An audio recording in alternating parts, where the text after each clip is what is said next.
मांजा सूता लगी जड़े आहत कटक राजेन्द्रनगर अंचल जड़े आहत होती बेक और हाथ में गुड़ी सूता लगी गत 9 तारिख आज पर्यंत गुड़ी सूता लगी 5 जन आहत होती सेपटे चाइनीज प्लास्टिक सूता और मांजा सूता व्यवहार उपर दृढ़ कार्यानुष्ठान हो कमिशनरेट पुलिस विपुल परिमाण में बेआईन सूता जबत कर व्यक्ति विरोध में आईनगत कार्यानुष्ठान ग्रहण करने प्रक्रिया आरंभ होती बिक्री करुवा व्यवसायी विरोध में कार्यानुष्ठान ग्रहण कर अतिरिक्त डीसीपी अमरेन्द्र पंडा। मांजा सूतारे गुड़ी उड़ेवा जो सिस्टम चलती सेटा पे हमर कटक टाउन एवं पेरीफेरी एरिया रे सबु थाना रे रेड करा जाउची एवं दुकान में मध्य सर्च करा होउची से मांजा सूता को सीज करिया पई एवं हमर विभिन्न थाना रे मांजा सूता को हमें मध्य जबत करूनु से संक्रांत रे हमर पीआर मध्य दिया हिची आउ जा आईनगत कार्यानुष्ठान मध्य ग्रहण करा जाउची तेणु काली मकर संक्रांति अच्छी तेणु तार यथेष्ट पूर्व आम यहाँ तार विहित पदक्षेप ग्रहण करें आशा कर माने जो मांजा सूतार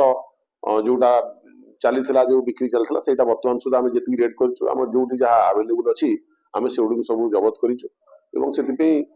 काली आम पदक्षेप नबू कोटी गुड़ी जदि से मांजा सूतार यूज होउछि सेटा जबत कर सबु थाना से निर्देश दिया जाए। मु सबलपुर आसती गाड़ी नहीं एरंच आसा भितर रास्तार छुआ गुड़ी उड़ाऊली मांजा सूतार गुड़ी उड़ा मो बेकर सूता लगिगला सूता लगिदा मो हाथटा को एमती करदेली जस्ट कटिक हाथ रहीगला गाड़ी स्पीड थी 20-25 भर बहुत आस्ते आस्ते आसती आस्ते आस्ते आसबार मो जीवटा रक्षा होगा ना आज कौन होता पुलिस प्रशासन को अनुरोध करेंगे गुड़ी जो उड़ा होती से सब बंद कर मांजा सूता सब दुकान चेक प्रशासन बहुत अवहेला ये घटना घटुची आज गोटे पिलार जीवन चली जाता प्रशासन को अनुरोध करुँच जो मांजा सूता गुड़ी बुड़े मना ना कि मांजा सूता यूज कर दुकान जा सीज करूँ से दुकान बयान करा लोक भयभीत होती आज ये गोटे पिलार है आज ये एरियाटा भयभीत होती कौड़ी काला बेक कर प्रशासन को अनुरोध शीघ्र जाकि आर जमी